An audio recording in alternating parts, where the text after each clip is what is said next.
Bom dia, igreja. Graça e paz.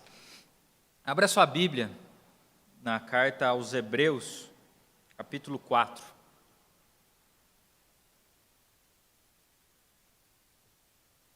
Hebreus, capítulo 4.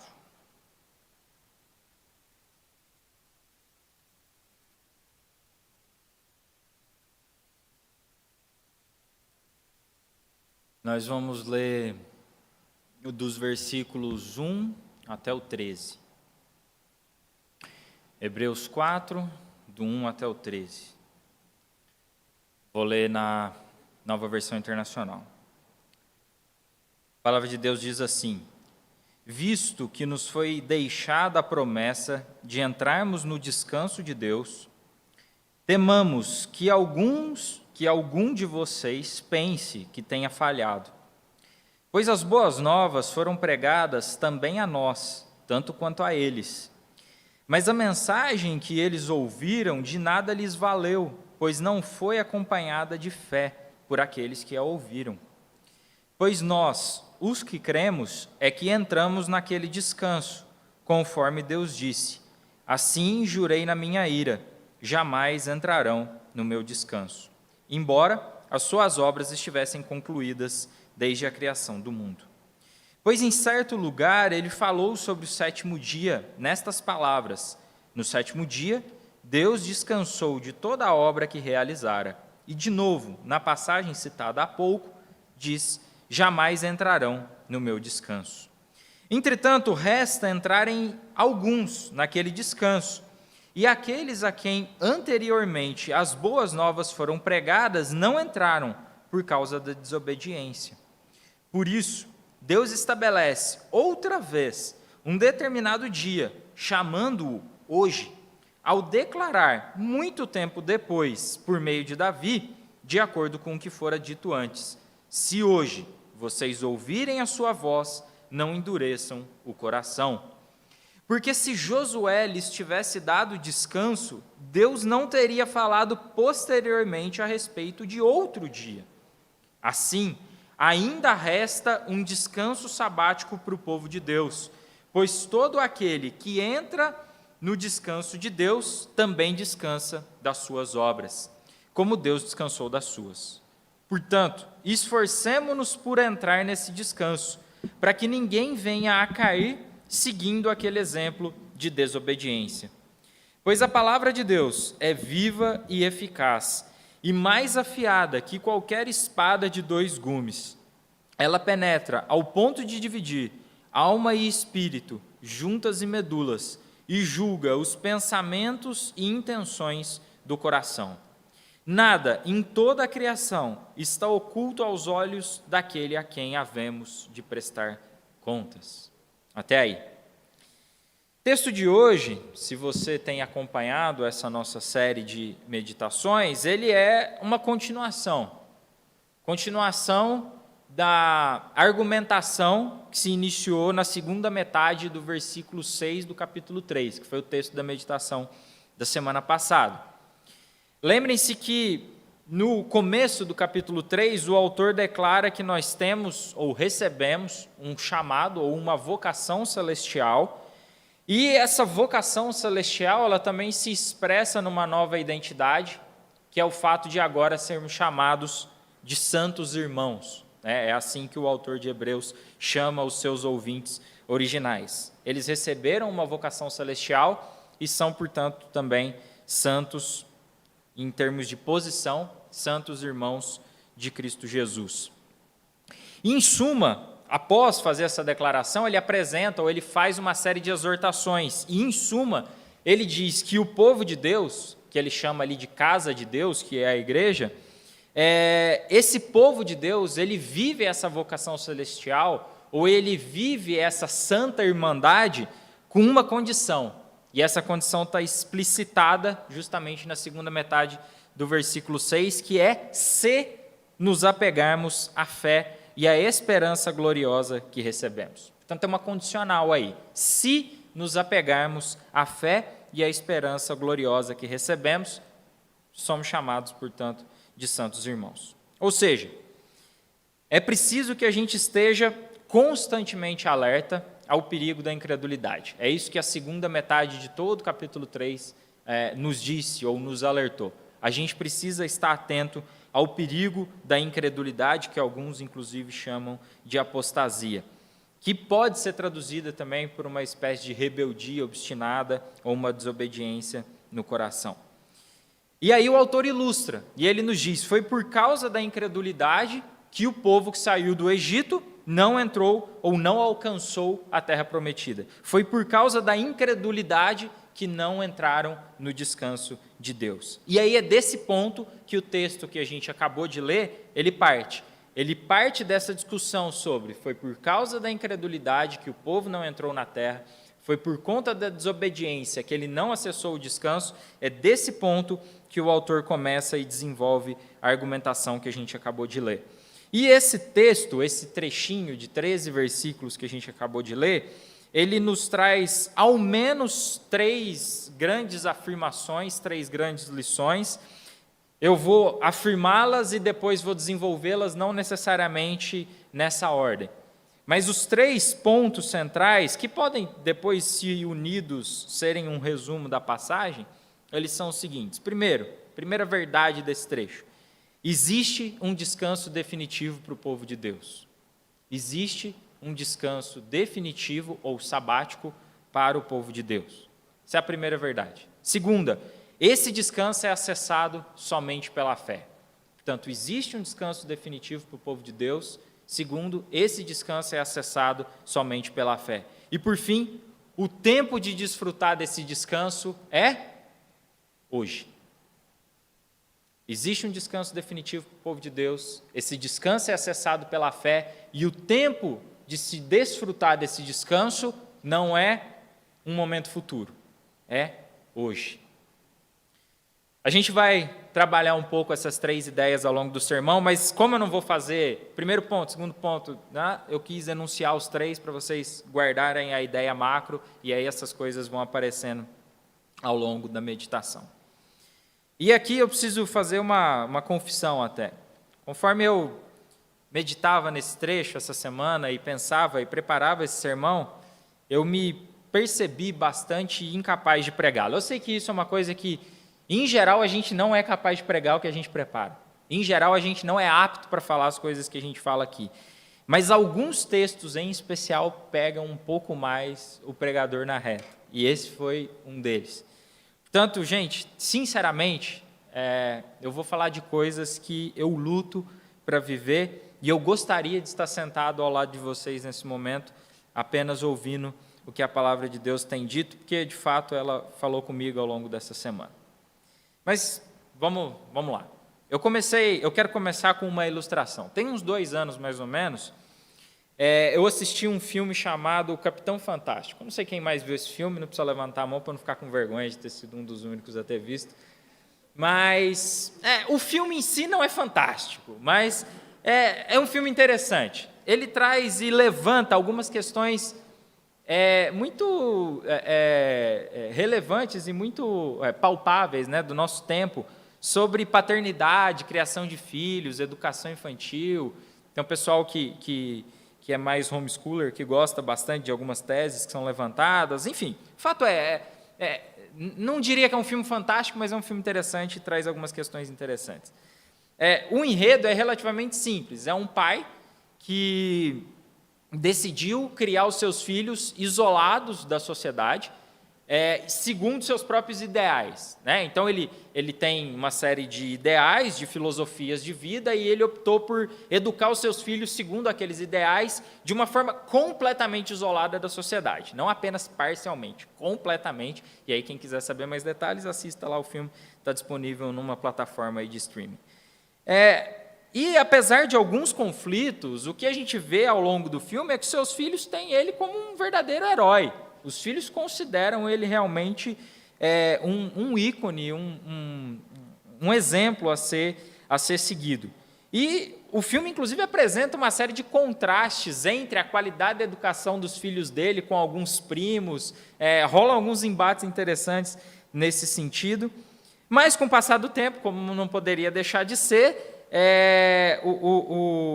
os filhos vão perdendo algum tipo de referência ali no pai, e ele mesmo vai percebendo que ser tão radical não leva a nada, etc. Enfim, é um pouco, nesse sentido, o filme é um pouco sem muitas novidades. Mas, enfim, fato é que essas questões estão levantadas ali. Alguns meses depois de ter assistido o filme, eu li um artigo escrito por um amigo, ainda lá da época de São Carlos, Fernando Pasquini, alguns conhecem, e o artigo em si superou largamente a qualidade do filme para mim, e eu gravei muito mais ter visto esse filme por conta desse artigo que o Pasquini escreveu. E de tudo que ele escreveu, tem umas reflexões muito preciosas ali sobre criação de filhos, uso de tecnologia, exposição a telas, comer hot dog, enfim, quem quiser saber mais, depois eu indico também o artigo dele. Tem uma coisa que nunca me saiu da cabeça, e é por isso que eu estou trazendo essa ilustração inicial. E aqui eu vou citar o Pasquini para dar honra a quem deve honra. Ele diz o seguinte: Capitão Fantástico é um homem desesperado, buscando um mundo correto, segundo as suas próprias ideias e conforme os seus próprios esforços. Como muitas vezes fazemos, esperamos que as nossas ações consigam fazer com que as nossas igrejas mudem certas atitudes na liturgia, ou que os nossos filhos tenham uma criação perfeita, sem problemas com educação, tecnologia e tudo mais. Sinto lhe dizer, mas isso não é esperança cristã, isso é desespero ateu. Isso nunca mais saiu da minha cabeça. O Capitão Fantástico é um homem desesperado. Por quê? Porque ele quer criar um mundo correto segundo seus próprios esforços. E o que o Pasquini está provocando é que muitas vezes nós, como cristãos, fazemos isso também. E aí ele nos chama a atenção para uma coisa: isso não é esperança cristã. Falamos sobre esperança cristã semana passada, a esperança gloriosa. O que ele está dizendo é: isso não é esperança cristã, isso é desespero ateu. E eu quero trabalhar um pouco essa temática ao longo do sermão de hoje e linkar com essa reflexão inicial. E por que essas lições, as lições desse artigo e o texto de hoje falam comigo até hoje? Porque muitas vezes eu me pego tentando ser esse Capitão Fantástico. Eu quero construir esse mundo correto, de acordo com as minhas ideias, de acordo com os meus ideais, e segundo ou utilizando o meu próprio esforço e as minhas próprias capacidades para isso. Eu faço isso às vezes na minha casa, eu faço isso às vezes aqui na igreja, eu faço isso no trabalho, eu faço isso em alguns comentários públicos, e eu posso fazer isso, e que Deus me perdoe, até em alguns sermões, tentando consertar o mundo de acordo com os meus ideais, seguindo os meus próprios esforços. E parece, e eu acredito que isso toca não apenas a mim, mas a muitos aqui, parece que muitas vezes eu tenho a ilusão de que esse mundo correto está ao meu alcance, de que esse mundo correto ele pode ser construído com as minhas capacidades. Eu tenho a ilusão de que se eu privar o Felipe ou o Mateus que está chegando de horas de tela ou de determinados alimentos, eu terei preparado eles melhor para uma vida adulta. E talvez, de fato, isso seja necessário. Esse não é o meu ponto aqui hoje. O meu ponto aqui é o que o Pasquini me lembra nesse trecho que eu citei do artigo. Isso não é esperança cristã. Isso é desespero ateu. E ele está certo. E por que eu estou propondo essa reflexão aqui, gente? Porque eu não acho que eu estou sozinho nessa. Se eu conheço alguns amigos meus aqui hoje, e eu não preciso citar nomes, eu sei que eu não estou sozinho nesse barco. Eu sei que muitas vezes a gente se ilude juntamente e até conjuntamente de que a gente é capaz de criar esse mundo correto, segundo os nossos ideais, segundo os nossos pensamentos. E nesse anseio de criar esse mundo perfeito, seja para os nossos filhos, seja para os filhos dos outros, seja para os que sofrem, seja para aqueles que não têm voz, no anseio de criar esse mundo perfeito, a gente assume, a gente toma para nós esse papel de Capitão Fantástico. E aí a gente acaba tomando para si as rédeas da história, como se isso fosse possível. Então, se você está comigo nessa, e eu não sei em que grau você pode estar comigo nessa, mas se você está comigo nessa, permita-me resumir o sermão de hoje em uma palavra. Eu resumi primeiro em 3 expressões, agora eu quero resumir em uma palavra. E é essa palavra que eu queria que a gente saísse daqui hoje. O resumo do sermão de hoje, para mim e para você, é basta. Basta. Essa é a lição desse texto. Basta. E eu espero que a gente saia daqui desafiado por essa verdade. Hebreus é uma carta dura, e até aqui eu acho que a gente já está começando a perceber, e ela só vai ficar mais intensa daqui para frente. Muitos consideram que, de tão dura e de tão clara, essa carta talvez nem seja propriamente dita uma epístola, mas um sermão. É como se o autor de Hebreus estivesse pregando para a gente com o coração aberto e nos dizendo as coisas mais importantes que ele julgava ou que Deus gostaria de nos dizer.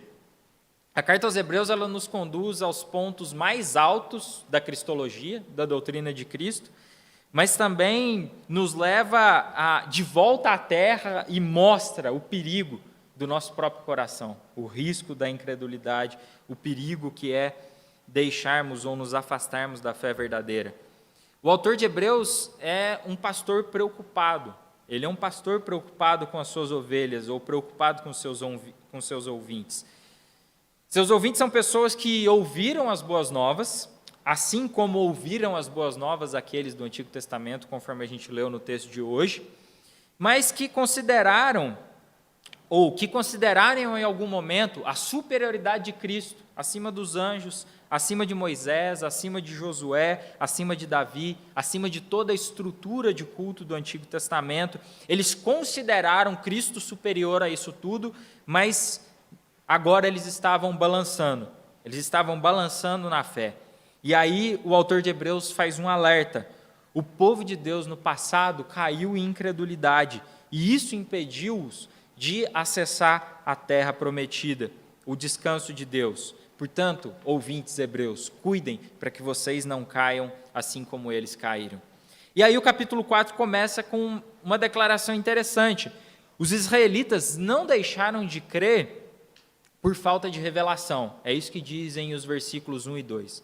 Os israelitas não deixaram de crer porque lhes faltou revelação. Na verdade, o que o autor de Hebreus está dizendo é que a mesma boa nova, o mesmo evangelho que foi apresentado aos hebreus no primeiro século, também foi pregado a eles, aos ouvintes israelitas no passado. Eles ouviram o evangelho, ouviram a palavra da verdade, receberam essa palavra com algum entusiasmo, mas permitiram que seus corações fossem dominados pela descrença e pela desobediência. É isso que está lá no versículo 6. E aí o autor faz um desafio aos seus ouvintes.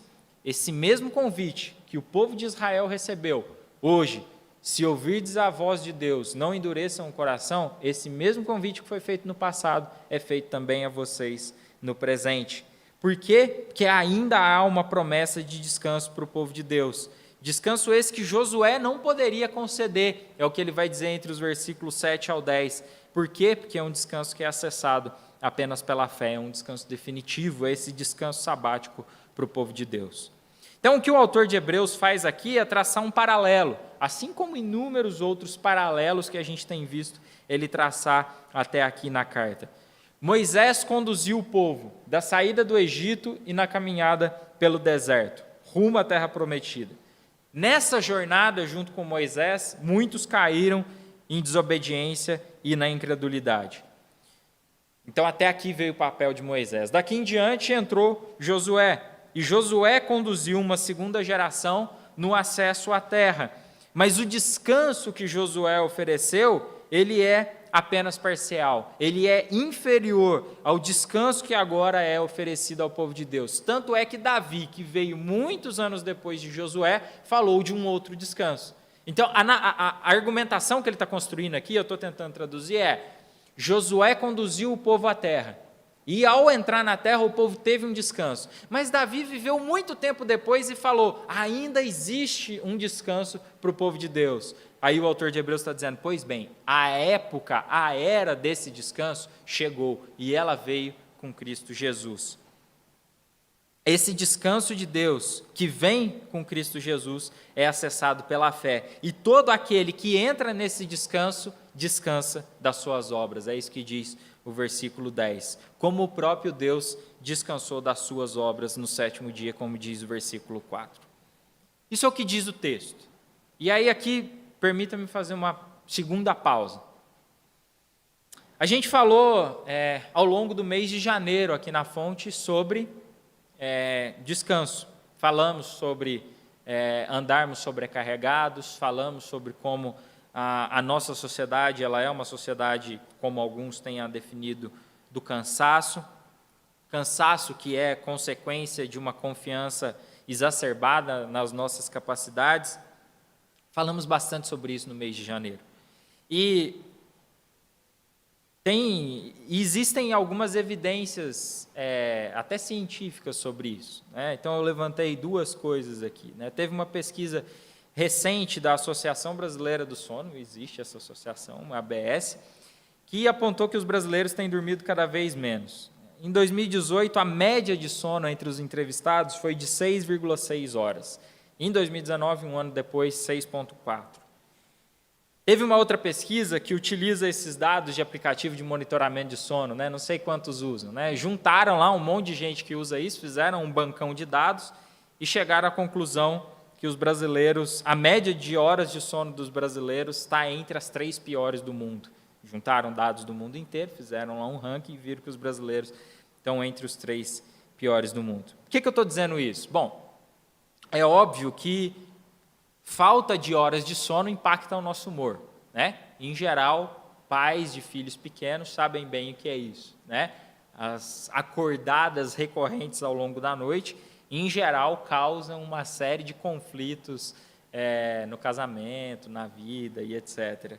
Mas isso, enfim, isso é traçando apenas uma ilustração que me é mais recente. Isso não é uma coisa apenas de pais de filhos pequenos, mas também é uma coisa que pode nos acometer ao longo de vários momentos da vida, né?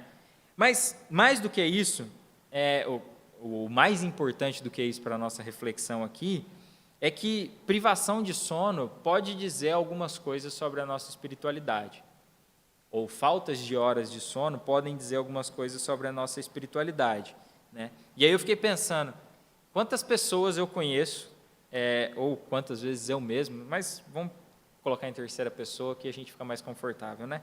Quantas pessoas a gente conhece que se orgulham de ter uma boa noite de sono?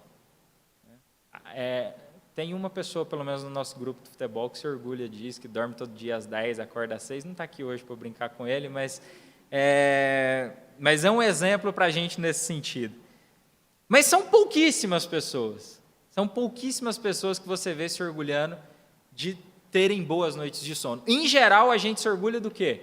Puxa vida, a minha vida está tão corrida que nem tempo para dormir eu tenho, né? Eu reclamo de noites mal dormidas, mas no fundo, eu tenho orgulho daquilo porque, de alguma forma, aquilo demonstra como a minha agenda é cheia, como eu tenho uma vida importante que eu não tenho nem tempo para dormir. Eu conheço algumas pessoas que verbalizam isso explicitamente, que dormir é pura perda de tempo.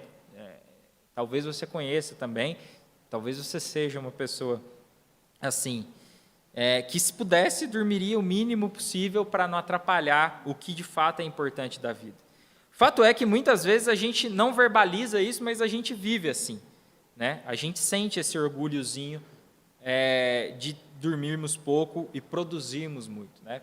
Como se as horas de sono fossem horas de improdutividade. Agora veja, meu ponto principal aqui, gente, não é se você está dormindo 7 horas, 8 horas, 9 horas.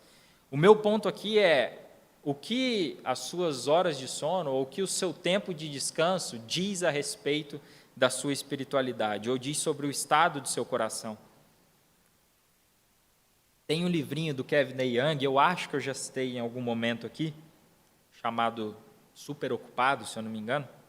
Ele diz o seguinte: o problema não é a nossa agenda, o problema não é a complexidade do mundo, o problema é que alguma coisa não está certa conosco. O caos, ele é pelo menos parcialmente autoengendrado. A desordem da vida diária é produto de desordem nos recônditos mais interiores do nosso coração. As coisas não são como elas deveriam ser, porque nós não somos como nós deveríamos ser. Isso significa que a nossa compreensão de ocupados demais deve começar com um pecado que gera tantos outros pecados em nossa vida, o orgulho. O que o De Young está dizendo aqui? Ele está dizendo, gente, muitas vezes o problema da nossa agenda, o problema da gente estar super ocupado, não é porque o mundo está desorganizado, é porque a nossa vida, é porque o nosso coração está desorganizado. E aí a gente não consegue parar, a gente não consegue pôr um freio de arrumação na nossa vida e desacelerar. Em outras palavras, o que ele está dizendo aqui é, a gente está tentando salvar o mundo. E nesse processo de tentar salvar o mundo, de tentar salvar a nossa família, de tentar salvar o nosso emprego, de tentar salvar a nossa igreja, nesse empenho de tentar salvar o mundo, a gente perde a nossa alma. E uma expressão disso é que a gente não consegue dormir, a gente não consegue descansar, a gente não consegue fechar o olho. Voltando lá no início, naquela historinha do Capitão Fantástico, a gente está tão envolvido com essa tarefa de salvar o mundo que a gente perde a nossa alma. E isso pode se revelar numa agenda cheia, isso pode se revelar em noites mal dormidas, isso pode se revelar em constantes frustrações com a desobediência dos nossos filhos, isso pode se revelar em amargura com relação ao estado do mundo ou à situação da igreja. Deixa eu pontuar isso, deixar isso muito claro. Muitas vezes eu vejo a desobediência do meu filho e eu me pego frustrado com isso. A pergunta aqui, por que isso me frustra?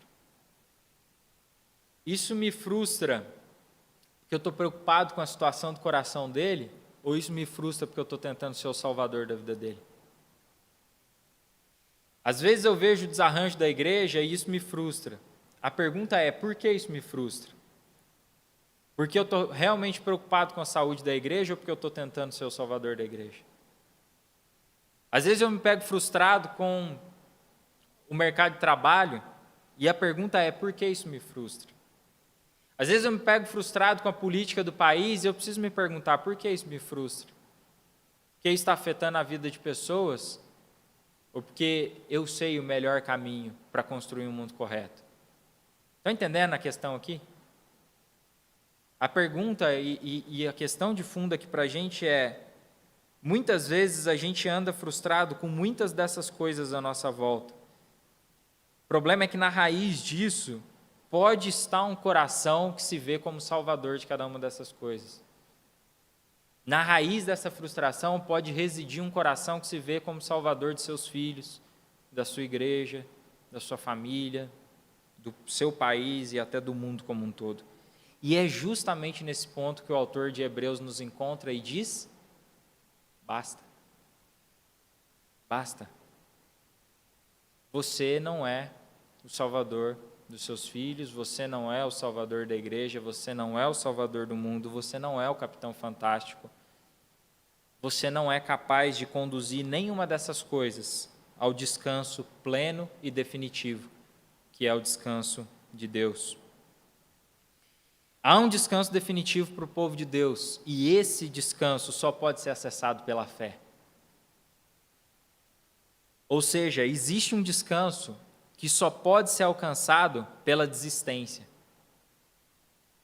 Existe um descanso que não pode ser alcançado pelo nosso próprio trabalho. Ele só é alcançado pela desistência, pela rendição. O povo não entraria na terra, e se você lembrar lá da narrativa do livro de Juízes, especialmente do livro de Josué, isso fica muito claro. O povo não entraria na terra por ser o povo mais forte, por ter as melhores estratégias de guerra, mas por ter Deus ao lado deles. O povo não acessaria Canaã por ser o melhor povo do mundo, por ser o melhor estrategista, mas porque Deus tinha prometido Canaã a eles. O ponto aqui para a gente é muito claro. A gente não acessará esse descanso definitivo, esse descanso sabático por sermos o melhor povo, mas porque isso é uma promessa da palavra de Deus. Nós não venceremos o pecado por sermos suficientemente fortes, mas por nos entregarmos à palavra da verdade. Nós não mudaremos o mundo enquanto nós não desistirmos de mudar o mundo. Isso é um paradoxo, mas é um paradoxo que aparece em toda a Escritura. Aquele que quiser ganhar a sua alma, precisa perder. Aquele que quiser ressuscitar, precisa morrer. Nós não mudaremos o mundo enquanto a gente não desistir de mudar o mundo. Agora, o descanso de Deus, e esse descanso em Deus, ele não é inoperante. Não é que a gente simplesmente estagna, mas é uma bandeira branca. É você se voltar para Deus e dizer, igual nos filmes de guerra, desisto. Desisto dos meus esforços.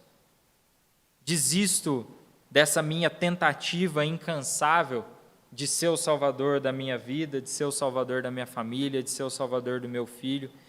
Cansei de ser Capitão Fantástico. Cansei de tentar salvar o mundo. E quando a gente levanta essa bandeira branca, olhem o que o próprio Deus nos diz. E isso está lá no finalzinho da carta aos Hebreus. A gente vai chegar lá ainda, mas eu quero ler 2 versículos para vocês que estão lá no finalzinho do capítulo 13. Olha o que o próprio Deus nos diz. Capítulo 13, versículos 20 e 21. O Deus da paz, que pelo sangue da aliança eterna trouxe de volta dentre os mortos a nosso Senhor Jesus, o grande pastor das ovelhas, e aí atenção, os aperfeiçoe em todo o bem para fazerem a vontade dele, e opere em nós o que é agradável mediante Jesus Cristo, a quem seja a glória para todo sempre. Amém. Em outras palavras, o Deus que fez tudo, continuará fazendo tudo. O Deus que conquistou a salvação de vocês por meio de Cristo Jesus, Ele continuará operando na vida de vocês, de forma que vocês façam o que é agradável a Ele. E quando Deus age assim, a Ele seja a glória para todos sempre. Amém. É assim que a gente vai encerrar a carta dos Hebreus, mas tem algumas coisas para a gente caminhar até lá. Mas voltando ao texto de hoje, e voltando à ênfase de que esse descanso é acessado só pela fé, é pela fé que a gente tem esse descanso. Então, não é apenas o descanso de uma noite bem dormida. Apesar de eu ter falado de horas de sono, esse descanso que o autor está nos propondo aqui, ou está nos prometendo, não é o descanso apenas de uma noite bem dormida, ou o descanso de um dia na semana, o descanso de um mês de férias, o descanso de um ano sabático. O descanso que ele está nos prometendo aqui é um descanso definitivo. Tem algumas versões que trazem a expressão um descanso sabático, outras que trazem a expressão um descanso definitivo. O termo, de fato, aí é Shabá. Mas o ponto aqui é que esse descanso que ele está oferecendo é muito maior do que uma noite bem dormida, é muito maior do que um dia na semana, é muito maior do que um mês de férias, é muito maior do que um ano longe do trabalho. É o descanso no qual nós desistimos das nossas obras para apreciar o que Deus está fazendo na nossa vida. Essa é a troca que está sendo feita aqui. É o descanso no qual a gente desiste de tudo aquilo que a gente pode oferecer e passa a apreciar o que Deus está fazendo em nós e por meio de nós. E aí aqui eu faço o último movimento do sermão. Esse descanso ele não é algo apenas reservado para a ressurreição. O autor nos chama a entrarmos nesse descanso, quando? Hoje.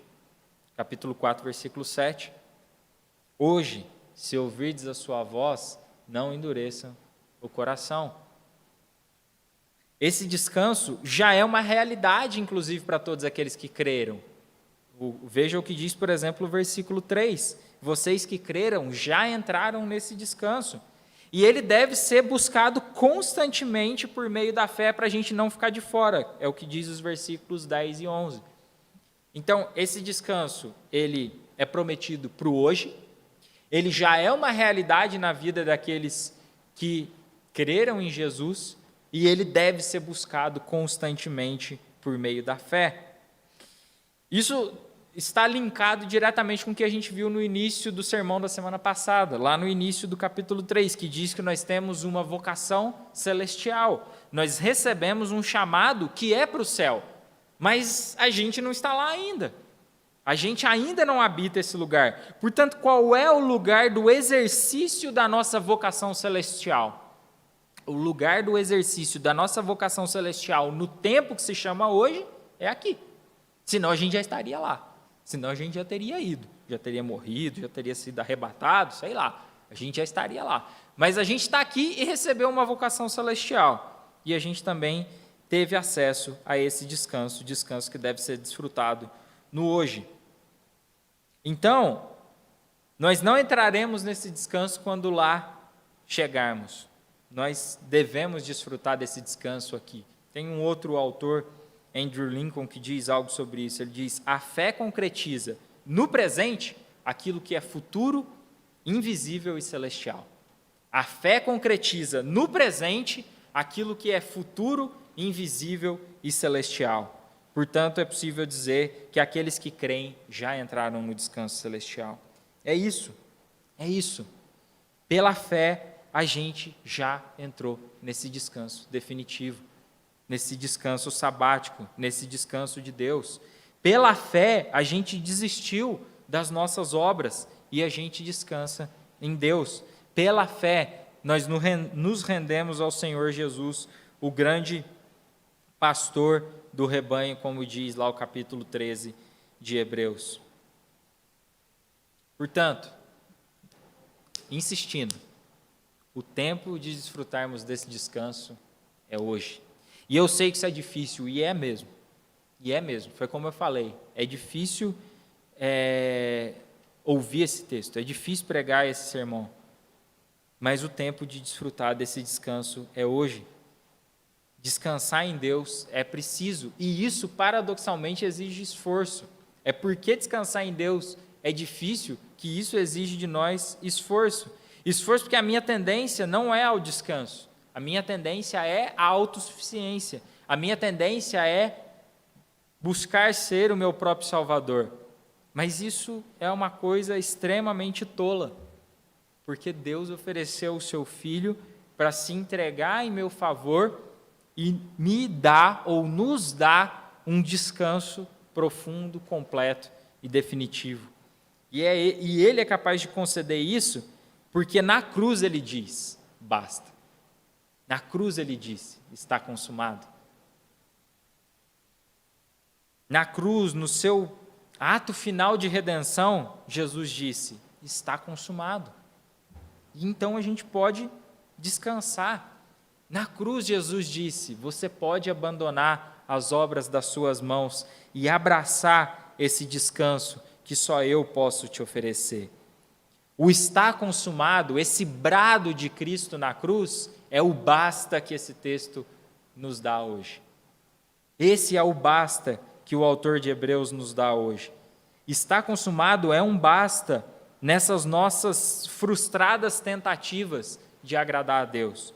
Está consumado é um basta nas nossas frustradas tentativas de alcançarmos o sucesso com as nossas próprias mãos. Está consumado é um basta para os nossos ataques de nervos e para as nossas frustrações por a gente não conseguir salvar a nossa família, a nossa igreja, o nosso mundo. Está consumado é um basta na falta de ar que a gente sente diante da pilha de atividade que a gente construiu pela nossa teimosia. Já se sentiu assim? Muitas vezes eu me sinto assim. Quase falta ar pela quantidade de coisas e de tarefas que eu assumi. Pois é, está consumado, é um basta nisso. É um chega.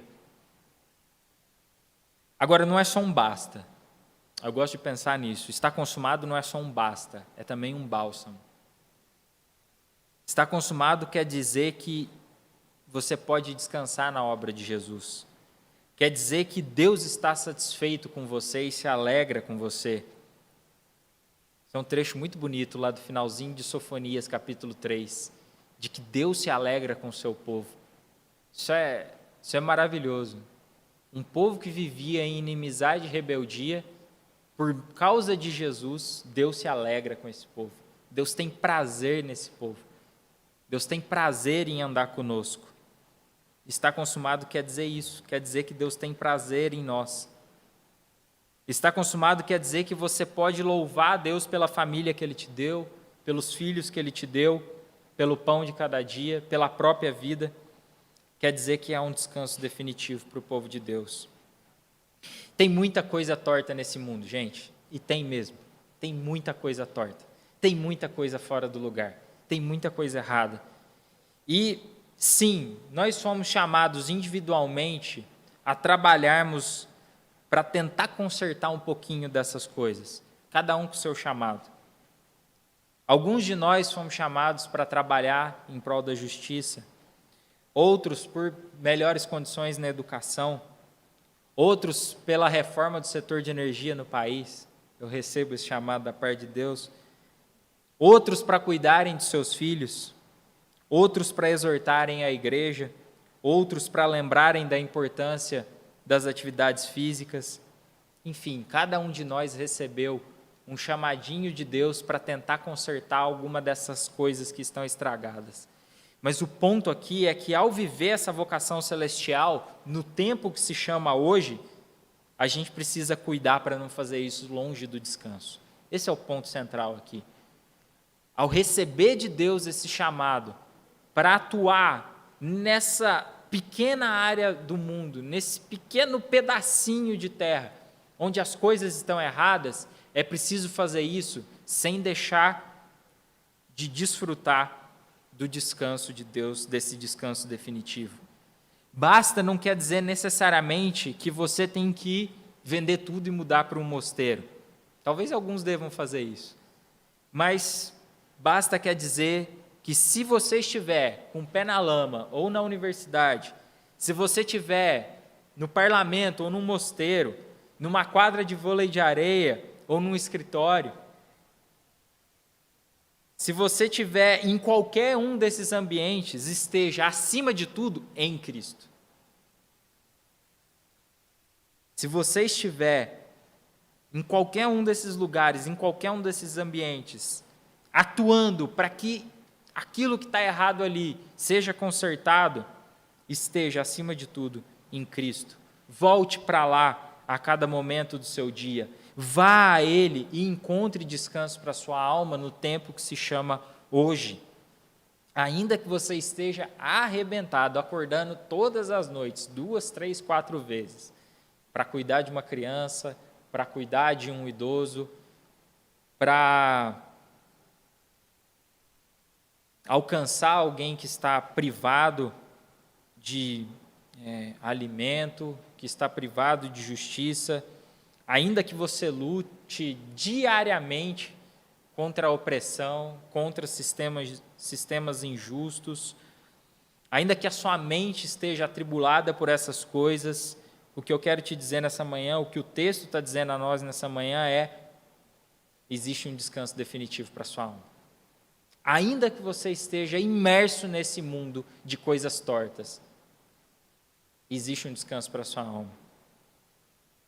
Ainda que tudo pareça fora do lugar, ainda que o país pareça em ruínas, ainda que o dia 7 pareça um terror para você, existe um descanso definitivo. Existe um descanso definitivo. E o tempo de você viver esse descanso é hoje. Não é na eternidade apenas. Abrace esse brado de Cristo na cruz. Está consumado. Basta. Como um bebê que dorme tranquilo no colo da sua mãe depois de estar bem alimentado, bem amamentado, é esse sono que a gente precisa dormir. Não porque tudo está certo, mas porque a gente está saciado, a gente está satisfeito por tudo que Deus é para a gente por meio de Cristo Jesus.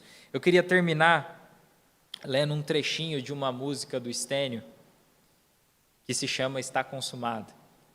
E a música diz assim: é essa confiança que me põe de pé, palavra proclamada em meio à indizível dor, está consumado. Me agarro a esse brado e vejo o sorriso de Deus sobre mim, Cordeiro imaculado que se ofereceu, com o preço do seu sangue conquistou a minha paz. Tudo isso me basta.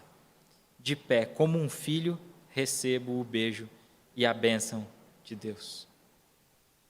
Essa música é linda. Palavra proclamada em meio à indizível dor, está consumado. É essa confiança que precisa nos pôr de pé. De pé, como um filho que recebe o beijo e a bênção de Deus. E aí ele segue: por isso esse olhar de certeza, por isso caminho sem pressa, eu sempre renasço das cinzas, guardei um sorriso para o fim. Que Deus nos ensine a caminhar sem pressa, não porque a gente abraçou alguma filosofia superior de vida, mas porque Cristo disse na cruz, está consumado.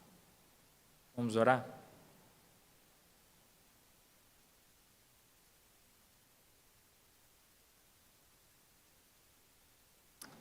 Deus, a tua graça nos basta. A tua graça nos basta. E a tua presença nas nossas vidas é o que há de mais precioso nesse mundo. Deus, que a gente caminhe assim, sem pressa, que a gente caminhe assim com uma confiança que nos põe de pé, que a gente acesse dia após dia esse descanso. Deus, nos livre de sermos fantásticos, nos livre de sermos singulares, nos livre de sermos a última bolacha do pacote, nos livre de sermos nós mesmos. Nos ajude a abraçar nessa manhã essa verdade eterna. Está consumado. Tudo que era necessário ser feito para a nossa salvação e para a transformação de todo o cosmos foi feito na cruz do Calvário. Tudo o que precisava ser feito para a salvação dos nossos filhos foi feito na cruz do Calvário. Tudo o que precisava ser feito para a salvação da sua igreja foi feito na cruz do Calvário. Tudo o que precisava ser feito para ajustar cada uma das coisas que está errada no mundo foi feito na cruz do Calvário. Que a gente abrace essa verdade, de que Cristo não apenas fez algo na cruz do Calvário, de que o que Ele fez ali é definitivo, é eterno, e apenas isso é capaz de transformar as nossas vidas, o nosso coração, o nosso mundo, a nossa igreja. E essa confiança nos coloque de pé dia após dia, independente de onde estivermos, independente do tamanho do problema que a gente está lutando contra, que a gente faça isso sem sair do descanso definitivo que há em Deus por meio da obra de Cristo Jesus. É no nome dele que nós oramos. Amém.